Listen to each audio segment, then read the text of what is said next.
Hello दोस्तों, स्वागत है आपका मेरी YouTube channel let's study with Poonam में, जिसमें हम जीके जीएस से रिलेटेड टॉपिक के बारे में चर्चा करते हैं और आपके लिए नए नए विषयों को खोज कर लाते हैं। आज हम बात करने वाले हैं आचार्य चाणक्य की नीति के बारे में, जिसे चाणक्य नीति भी कहा जाता है।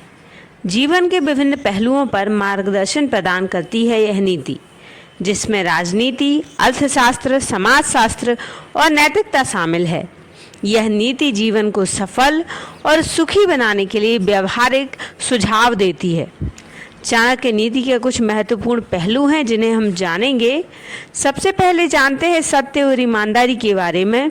चाणक्य नीति क्या कहती है, हमें किस तरह दिशा दिखाती है। चाणक्य नीति सत्य और ईमानदारी को ही सबसे महत्वपूर्ण मानती है।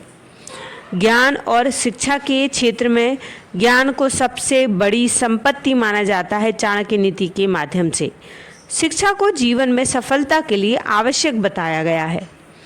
समय का सदुपयोग करने को सफलता की कुंजी बताया जाता है। चाणक्य नीति सही मित्र चुनने और शत्रु से सतर्क रहने की सलाह देती है। कठिनाइयों का सामना धैर्य और दृढ़ता से करने की सलाह देती है।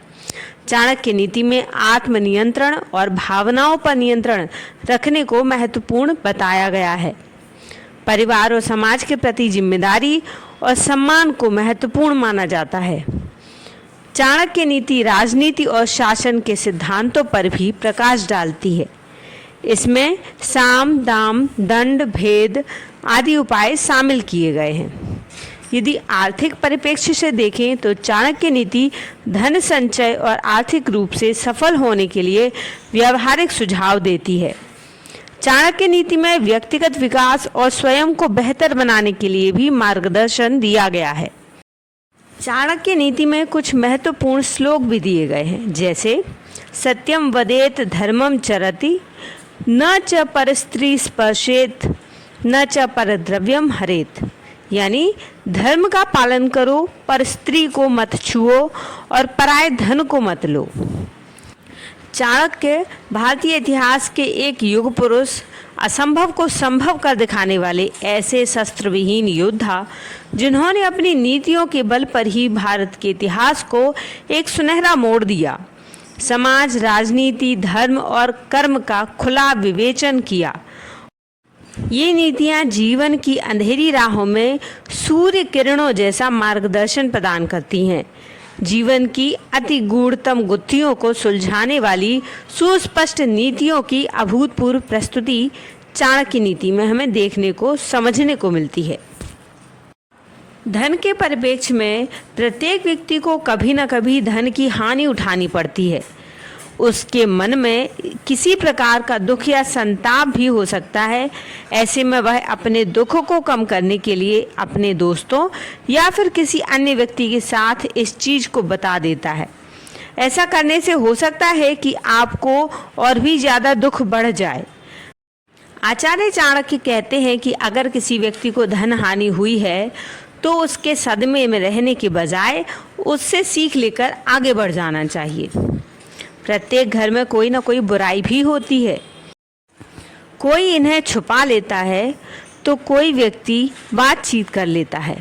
आचार्य चाणक्य कहते हैं कि अगर आप अपने घर के दोषों को किसी के साथ शेयर कर रहे हैं तो इसका मतलब है कि आप अपने मान सम्मान की हानि कर रहे हैं। इसी के आधार पर वह आपसे संबंधित छवि बना लेता है। हो सकता है कि वह व्यक्ति आपके पीठ पीछे इन चीज़ों का मजाक भी बना ले। चाणक्य नीति कहती है कि हमेशा अपनी बातों में स्पष्टता रखें। आपके सभी कार्यों में ईमानदारी के साथ कार्य करें। ऐसे मित्र भी बनाएं जो अपने विचारों में स्पष्टता रखते हों और स्वभाव से विनम्र हों। ऐसे लोगों का दिल भी बहुत साफ होता है। किसी के बारे में बुरा ना सोचें। जीवन के हर क्षेत्र में सफलता प्राप्त करने के लिए विपरीत परिस्थितियों में भी सत्य की राह पर ही चलना चाहिए। इससे चुनौतियों के बावजूद आपको एक दिन सफलता अवश्य मिलेगी। जीवन में बड़ी कामयाबी हासिल करने के लिए आलस्य से दूर रहें। चुनौतियों से न घबराएं। सफलता प्राप्त करने के लिए कठिन प्रयास करने में संकोच न करें। इससे सफल होने की संभावना काफ़ी ज़्यादा बढ़ जाती है। जिस तरह सोने का परीक्षण घिसने, कटने, तापने या पीटने और इन 4 चीज़ों से किया जाता है, इसी तरह व्यक्ति का परीक्षण त्याग, शील, गुण और कर्म भाव से किया जाता है। आचार्य चाणक्य बता रहे हैं कि जिस तरह सोने को अपनी प्रामाणिकता देने के लिए कई तरह की जांच से गुजरना पड़ता है, ठीक उसी तरह एक श्रेष्ठ व्यक्ति को उसके स्वभाव और त्याग की भावना से पहचाना जाता है। समय समय पर उसकी परीक्षा ली जाती है, इसलिए हर व्यक्ति के स्वभाव में मधुरता और दया का भाव होना बहुत आवश्यक है। चाणक्य नीति के बारे में जानने के बाद अब थोड़ा सा चाणक्य के बारे में जान लेते हैं। तो विष्णुगुप्त चाणक्य अन्य बालकों से भिन्न एक असाधारण बालक थे। उनके पिता चाणक्य एक शिक्षक थे। वे भी अपने पिता का अनुसरण करके शिक्षक बनना चाहते थे। उन्होंने तक्षशिला विश्वविद्यालय में राजनीति और अर्थशास्त्र की शिक्षा ग्रहण की। इसके पूर्व वेद, पुराण इत्यादि वैदिक साहित्य का उन्होंने किशोर वय में ही अध्ययन कर लिया था। उनका चाणक्य नीति ग्रंथ वैदिक साहित्य का ही निचोड़ है। अध्ययन के दौरान उनकी कुशाग्र बुद्धि और तार्किकता से उनके साथी और शिक्षक भी प्रभावित थे। इसी कारण उन्हें कौटिल्य भी कहा जाता था। अध्ययन पूरा करने के बाद तक्षशिला विश्वविद्यालय में ही चाणक्य अध्यापन करने लगे। राजनीति के विद्यार्थी होने के कारण वे आरंभ से ही देशी विदेशी राजनीति पर पैनी नज़र रखते थे। इसी दौर में उत्तर भारत पर अनेक विदेशी आक्रमणकारियों की गिद्ध दृष्टि पड़ी, जिसमें सेक्युलर्स, सिकंदर आदि प्रमुख हैं। इधर चाणक्य के गृह राज्य एवं अड़ोस पड़ोस के हालात भी ठीक नहीं थे। शासकों ने प्रजा पर अनावश्यक कर थोप रखे थे। जनता उनके बोझ तले पिसी जा रही थी। इन सभी परिस्थितियों ने चाणक्य को विलविला दिया, विचलित कर दिया। वे भारतवर्ष को एकीकृत करते हुए देखना चाहते थे। इसलिए उन्होंने तक्षशिला में अध्यापन कार्य छोड़ दिया और राष्ट्र सेवा का व्रत लेकर पाटलिपुत्र आ गए।